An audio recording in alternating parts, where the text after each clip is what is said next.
আমাদের সঙ্গে যুক্ত হচ্ছে নিরাপত্তা পরিস্থিতি বিশ্লেষক মেজর অবসরপ্রাপ্ত মোহাম্মদ আশরাফুজ্জামান। মোহাম্মদ আশরাফুজ্জামানকে আমন্ত্রণ জানাচ্ছি, ধন্যবাদ জানাচ্ছি আপনি আমাদেরকে সময়টা দিচ্ছেন এবং বলে নেওয়া প্রয়োজন। আমার সঙ্গে স্টুডিওতে আছেন জাতীয় বিশ্ববিদ্যালয়ের ভিসি অধ্যাপক ডক্টর এস.এম. আমানুল্লাহ এবং আছেন সিনিয়র সাংবাদিক জহিরুল আলম। কথা প্রসঙ্গে তারাও হয়তো আপনার কাছে কিছু জানতে চাইতে পারেন। আমি শুধু আপনার কাছে জানতে চাই এই গণ্ডগোলটা কেন। যতটা বুঝতে পারছি 1948 সালের একটা গণ্ডগোলটা হয়েছিল, তখন আসলে তৎকালীন বেলুচিস্তানকে আসলে পাকিস্তান নিজেদের করায়ত্ত করেছিল, যেটা আসলে বেলুচ জাতীয়তাবাদী পছন্দ করেনি। তারা তখন থেকে ক্ষোভে ফুঁসছিল, আর এখন এসে তারা আলাদা হওয়ার একটা চেষ্টা করছে, যার পেছনে ভারত আছে বলে পাকিস্তান দাবি করছে। একটু ব্যাখ্যা দেবেন এখন কেন আসলে এই পরিস্থিতি? আসসালামু আলাইকুম। ঠিক এখন না, এটা কিছুদিন ধরে আছে। জুলাই মাসে একটু বেশি আপনার হতাহত হয়েছে। সুতরাং এটা নতুন না। এটা এই বেলুচ লিবারেশন আর্মি বিএলএ যেটা, এটা অনেকদিন আগে থেকে তৎপর। তবে এই কয়টা সম্পূরক তথ্য অতি জরুরি বলে আমি মনে করছি, সেটা দিয়ে আমি বাকি কথার উত্তর দিচ্ছি। এটা হচ্ছে পাকিস্তানের সবচেয়ে মানে আয়তনের দিক দিয়ে সবচেয়ে বড় প্রভিন্স, আর কিন্তু জনসংখ্যা 1.5 কোটির মতো। কিন্তু পাকিস্তানের টোটাল জনসংখ্যা হচ্ছে আপনার 25 কোটির উপরে রাফলি। তো এখানে বেলুচিস্তানে প্রচুর আপনার প্রাকৃতিক সম্পদ আছে, কপার, গোল্ড, গ্যাস। তাই এখানে বেলুচিস্তানের সাথে আপনার সীমান্ত আছে ইরান এবং আরেকটা হচ্ছে আফগানিস্তান। তো সমস্যাটা যেটা হচ্ছে যে এখানে ভূ রাজনৈতিক খেলার যে এলিমেন্টটা, সেটা খুব গুরুত্বপূর্ণ।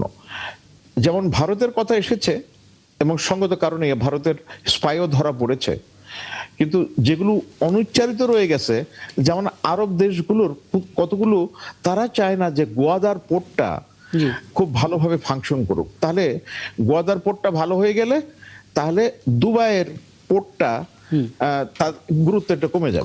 আবার দিকে আবার ইরানের বন্দর আব্বাস প্রধান বন্দর, সেটার গুরুত্ব একটু কমে যাবে।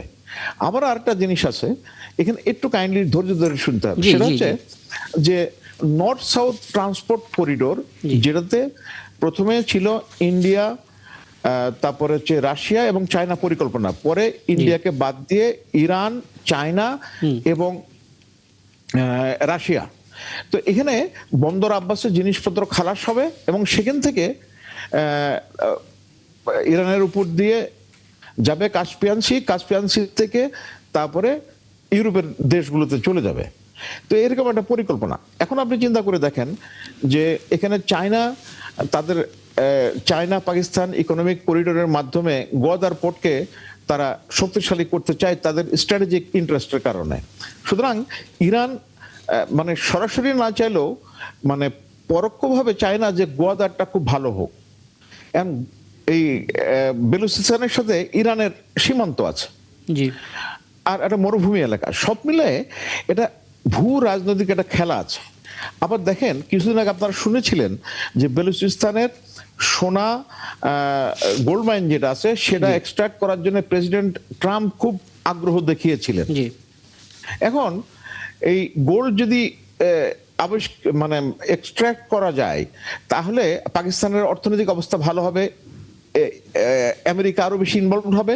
সুতরাং আমেরিকার যারা ভূ রাজনৈতিক প্রতিদ্বন্দ্বী, তারা চায় না যে আমেরিকা এই গোল্ড মাইনটা। আমাকে খালি এই জায়গাটা একটু বুঝিয়ে দেন, তাহলে আলাপ করতে সুবিধা হবে। প্রথমত হচ্ছে চীন পাকিস্তান যে অর্থনৈতিক করিডোরটা আছে, গদর বন্দর একটা ইম্পর্টেন্ট ফ্যাক্ট, যেখানে চীনের একটা ইন্টারেস্ট আছে। সেই জায়গা থেকে চীন আসলে বেলুচিস্তানকে কোনোভাবে সাপোর্ট করবে না।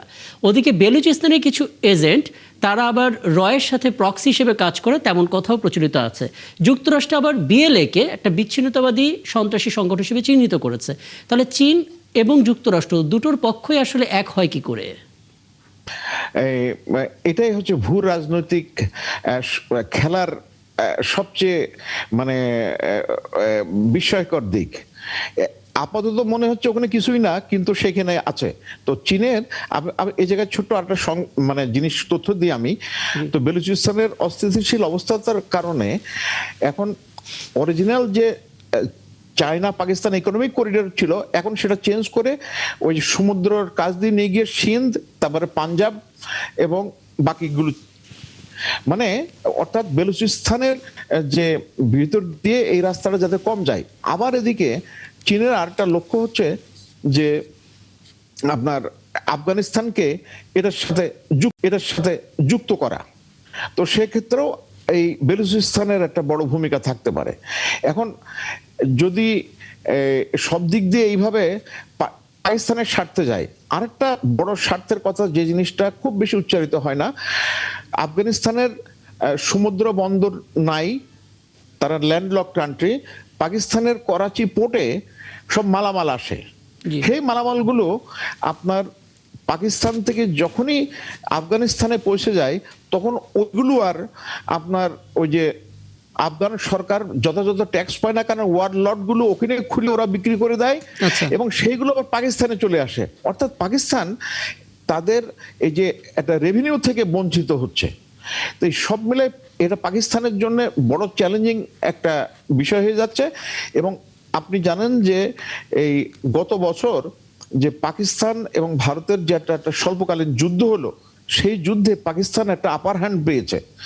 এখন সেই অবস্থা থেকে তাদেরকে ব্যতিব্যস্ত করার জন্যে, ডিসক্রেডিট করার জন্যে এখন এই আফগানিস্তানের মাধ্যমে এবং বেলুচ ফ্যাক্টরটাকে কাজে লাগায় আরো বেশি জটিল করার চেষ্টা করেছে, যাতে করে পাকিস্তান যেন শান্তিতে থাকতে না পারে।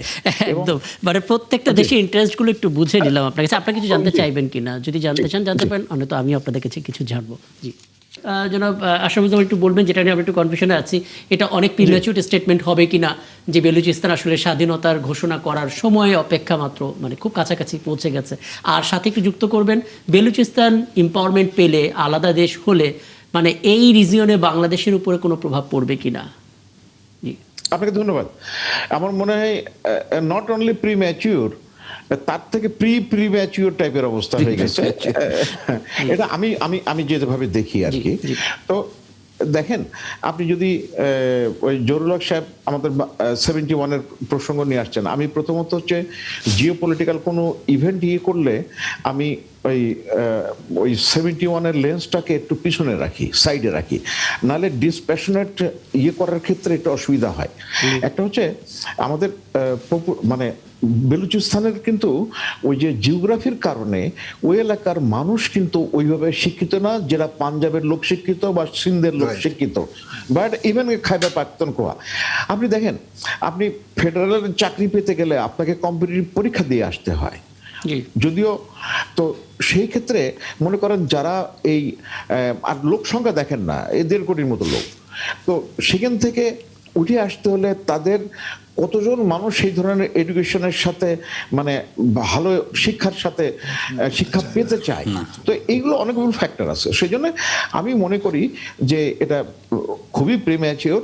তো আপনারা নিয়ে আসছেন, এটা আমাদের দর্শকরা জানলো, কারণ অনেকের ব্যাপারে এটা আগ্রহ আছে। আপনি এটা একটা স্পষ্ট করা হলো। এবং ওই ভাইস চ্যান্সেলর সাহেব উনি ওখানে কনসালটেন্ট হিসেবে গিয়েছিলেন ইউএসআইডির প্রজেক্টে, আমার শুনে খুব ভালো লাগলো। উনি সরজমিনে দেখেছেন, তবে সরজমিনে দেখার একটা সীমাবদ্ধতা থাকে কি জানেন, যে মনে করেন উনি যে সেক্টরটা দেখছেন সেটা ওভারঅল পার্সপেক্টিভটা, তো ওনার মতন জ্ঞানী মানুষ ওই সীমাবদ্ধতা ওভারকাম করতে পারে। উনি শিক্ষাবিদ হিসেবে দেখেছেন, আপনি নিরাপত্তা বিশ্লেষক হিসেবে দেখবেন, দেখার লেন্স তো আলাদা। না আমি বলছি ওনাকে আমি, মানে ওনার ভালো লেগেছে ওনার সাথে কথা বলে, কারণ উনি যদিও একটা পার্টিকুলার এরিয়াতে ফোকাস করে গেছেন, বাট ওনার যে প্রজ্ঞা সেটা দিয়ে আমি আসলে এটা নিয়ে আলাপ করার প্রয়োজন ছিল, কারণ অনেক বিভ্রান্তি ছড়াচ্ছিল এবং চমৎকারভাবে আসলে পরিষ্কার হলো বিষয়টা নিয়ে।